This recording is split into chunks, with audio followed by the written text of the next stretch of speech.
Hi, this is Eric from Cafe Watercolor. Happy holiday. Today we're going to do a portrait of my friend's daughter, Rylan. So first of all, sorry about my voice. I've been sick for the past week, so my voice is kind of half gone. It's just slowly to come back to me, but I don't want to put off doing the video any longer, so here we are. Hopefully you can still hear me pretty well. So again, for portrait, drawing is very important, especially if you want to get the likeness down. So here I'm drawing, and it was just a rough sketch, getting the placement and the proportion down. And after I'm pretty confident with the drawing, I start to make a little bit darker mark, because afterwards I'm going to erase all the construction lines. So in the typical face, the center of the eye, the iris, should be aligned with the corner of the mouth. So it's pretty important that I get it down. Especially this portrait is directly frontal. It's very important that everything aligns nicely.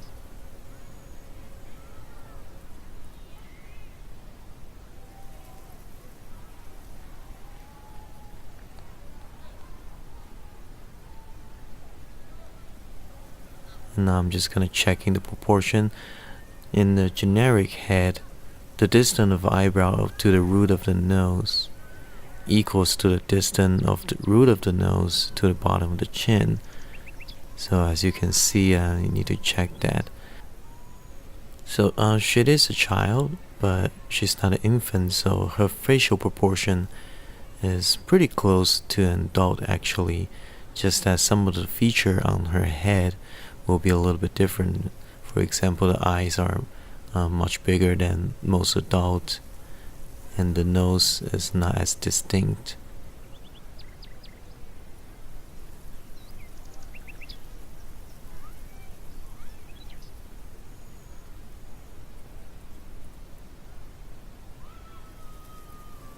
Alright, so here comes the first wash. The first wash is basically just color of the face, the skin tone. You don't want to spend too much time on the first wash of the face, but you also don't want to rush through it. While the pen is still wet, you want to play around with it, get some color variation down, some warm and cool establishment.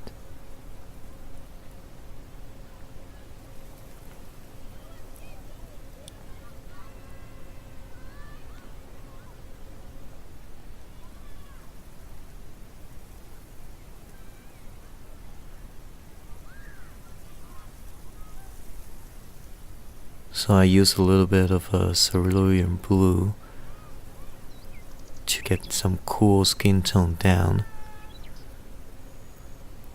So in the photo, the light is coming from left to right, and the light is from a window, so it's a very soft, natural light. So I try to get that down.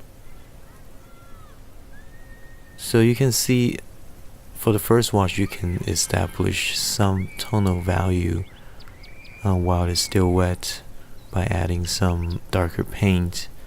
But you don't want to overdo it, because if you overdo it, it starts to get muddy very quickly. So now the first wash is done. I start with the eye. So I take a smaller brush and really just use the tip of the brush and slowly building up the eye.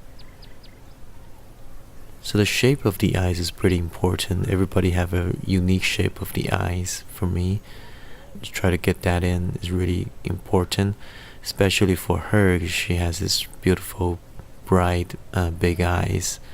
I really need to get that in. So as you do the iris, if you watch my previous video on Tori, you know that you don't want to fill everything in. You want to leave some white spot as the highlight of the eyes. And I usually don't want to paint it too defined. I don't want to paint it too tight on the eyes, because when you talk to a person, when you look at their eyes tend to move a little bit. And that's what makes the person feel alive. What makes the portrait feel alive is that the eye can look like it's moving very subtly.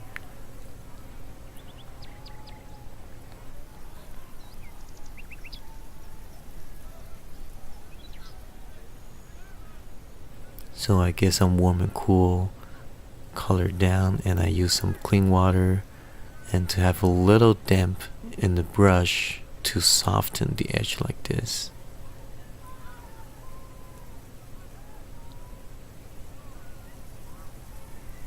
So keep building up the shadow in her eyes, so you start to get some structure of her eye socket.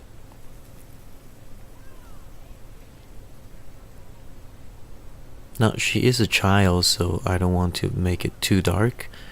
I think especially for watercolor, when you're doing a portrait, you don't want to emphasize on the shadow too much, because watercolor is transparent in nature. So if you focus on shadow too much, you start to get what I call a dead paint, and you don't want to feel dead. You don't want to have this deadness in watercolor.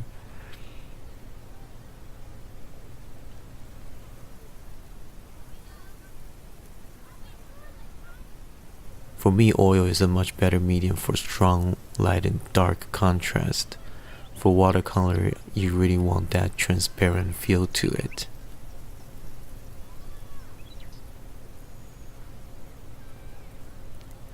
So the right eyes, I will speed up a little bit.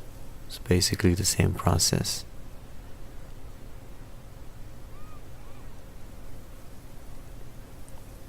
So this is my 5th video for a painting demo, I think. So if you have any subject that you would like me to paint, please leave it a comment below. Let me know. I might not able to get to all of it, but I will try. I mean, there's certain subject I don't paint much, like flowers and still life. But if you really want me to do it, I might do it.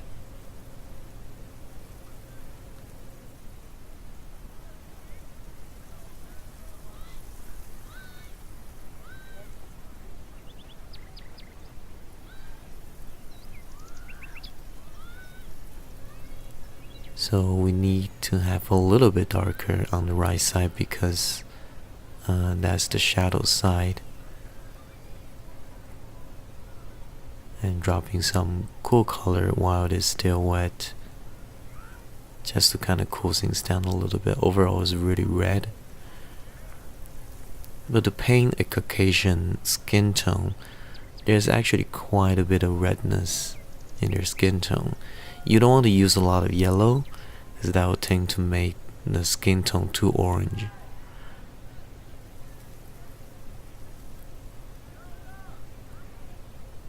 So the left eye is dry, so I putting another layer of paint just to add a little bit more definition and to darken the shadow a little bit more. As always, when you're painting watercolor, it's always a little bit deceiving when you first put down the paint, because they can be really dark, but as they dry, they fade back tremendously. And you can see the right side of her face has already fade back a lot compared to when I first put down the paint. And the wetter the mixture is, the lighter it's going to dry. So just keep that in mind. So if you have a mixture that's very wet, your brush is very wet, it may look like there's a lot of color and really dark when you first put down, but as the paint gets dry, it'll lighten up a lot more.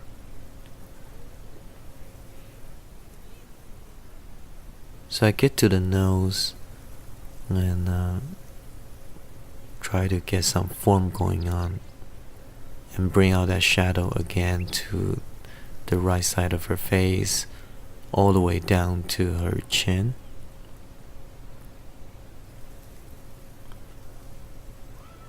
So I leave the lips area this time because I want her lip to have nice clean color. So she is a child, so her nose are not that distinct. Just a little hint of a nostril and some turning form will do it.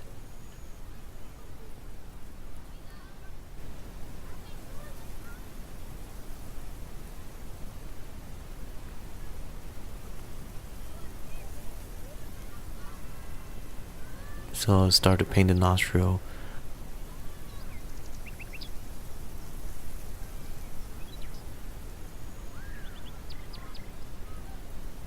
What I usually do is to have nice warm color on it, and I just use a clean brush to bring that value down so the nostrils soften a lot more.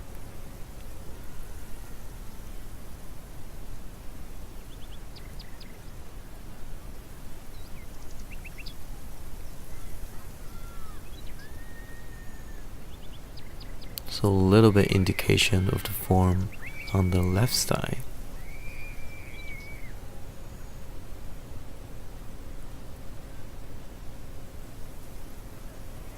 See, after I start to put some form on the left side of the nose start to pop out a little bit more.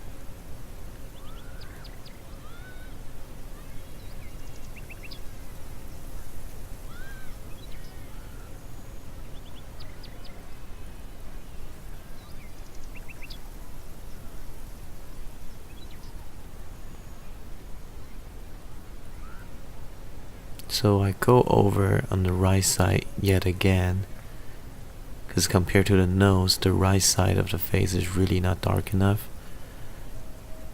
I actually don't really like to do that because each layer I put, it does get darker, but I'm risking the paint to get dirty.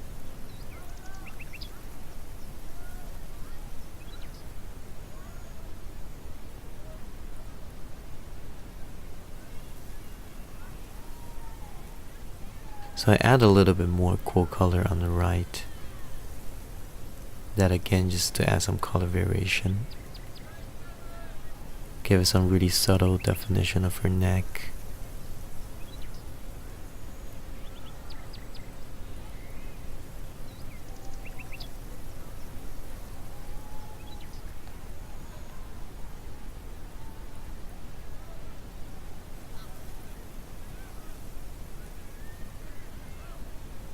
So now I move on to the lips. So I wanted to give nice clean reddish color for the lips, but not too red. It is not, like cadmium red straight out of the tube. I think I mixed a little bit burnt sienna with it, just so to make it a more natural skin tone.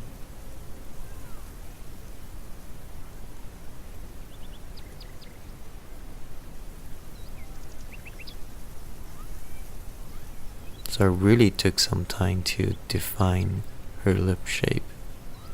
So I'm using a number 10 Da Vinci Kolinsky brush for portrait. It's nice and soft and it has a nice point, so I can able to do the detail and able to do some nice washes too. So she's smiling, showing her teeth, and I don't like to define the teeth too much. I don't want to paint individual teeth because that start to look very awkward. I mean, teeth is not the focal point of her face, so you don't want to paint too much on it. So I see the teeth as a group with some shadow variation on it. So there's some shadow on the top of her teeth that's casting by her upper lips. So as long as you get that in, you start to feel the form of the lip and the teeth. So I'm adding some dark shadow under her teeth, so that separate the teeth and the lips a little bit. but also push the teeth back into her mouth. You don't want some big white teeth coming out. Okay, she has a beautiful smile. I don't want to ruin it.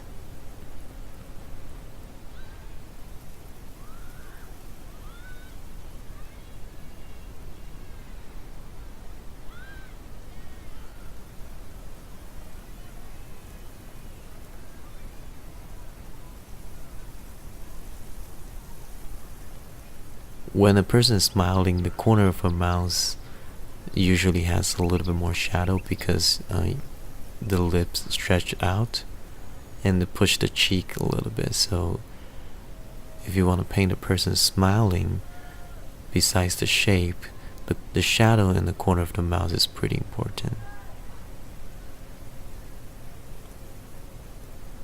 I'm just painting her cheek and her mouth.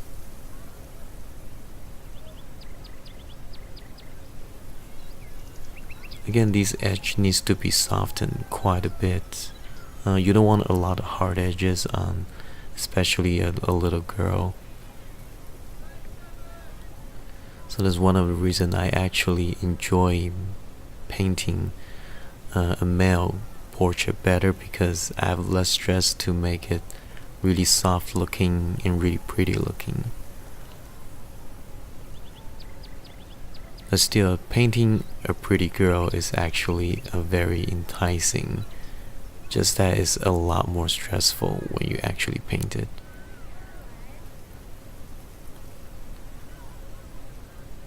So now I'm having fun with color, so I actually start to add some cobalt blue to my skin tone. So once I started to do that, things got cooled off quite a bit.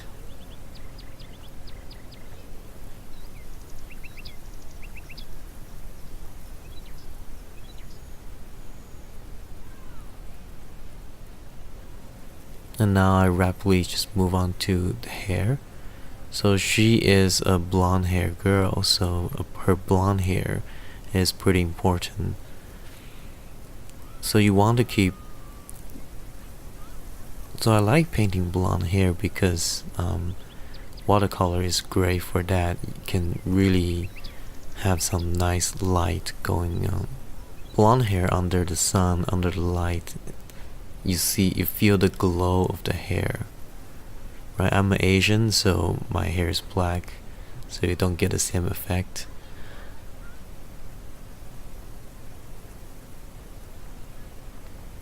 I'm dry brushing quite a bit just to get that hair strength down.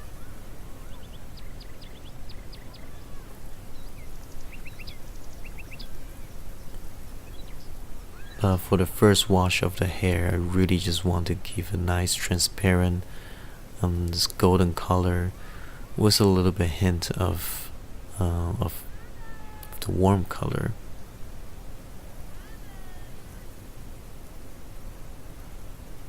So I give a little bit more volume at the bottom of her bang,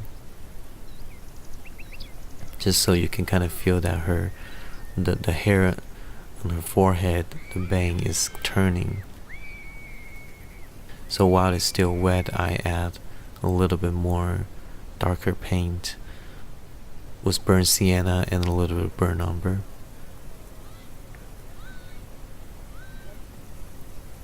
And this is always a very, I would say, a rewarding stage, because once you put the hair in, the face starts to just kind of come together. You don't have a huge white spot on her forehead and the surrounding anymore.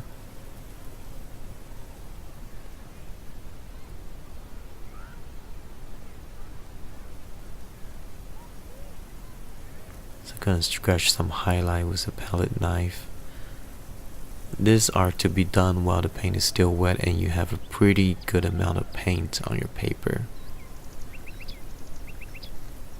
So I leave an area for the highlight, and I don't want to fill that in, because if I fill that in, I lose the light. Putting some darker paint, I also started having fun with the color. So I add quite a bit of blue to cool the whole thing off. So you can kind of see as I put down some cool color, you start to kind of see the nice warm and cool relationship of her face.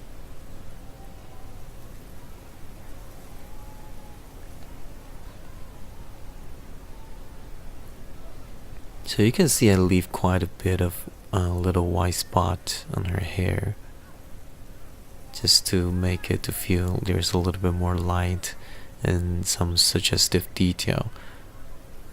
Because I'm not a photorealism painter, I don't paint every single hair. I treat them as a group.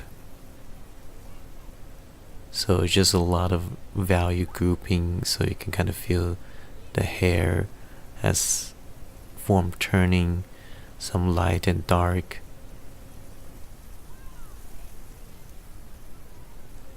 But as you can see, by leaving this, the center of her hair white, you can really feel that form turning.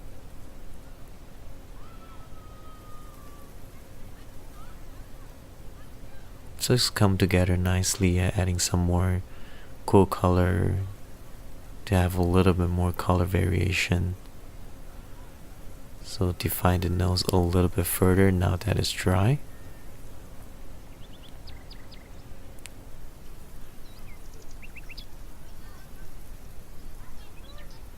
When you make the nose a little bit warmer, it kind of projects out because of just the vibrancy of the red. And now I start to paint her shirt. Usually I treat them very loosely because they're not the point of the portrait. So I go really loose on the shirt. I try to keep them just one wash.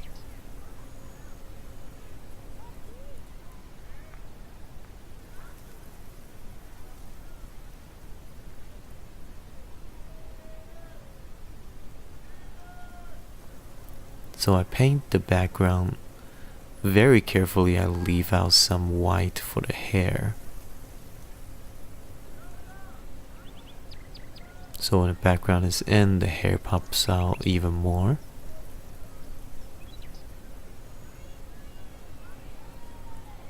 So it's coming together very rapidly.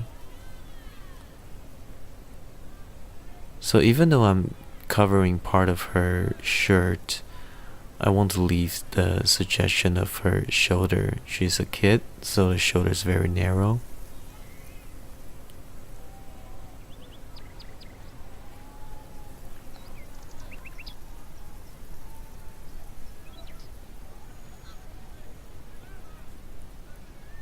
So there you have it. Here's the complete painting. I really like how it turns out, especially the eye. I got that big innocent eyes of a child. And here's Rylan holding her painting. She's really happy about it. Thank you for watching. If you enjoyed this video, please subscribe and visit my website at cafewatercolor.com. Sign up for my newsletter to receive Fast Track Watercolor PDF guide. It is a 32 pages guide that I made to help you get started with watercolor. If you like my paintings, please also check out my product page.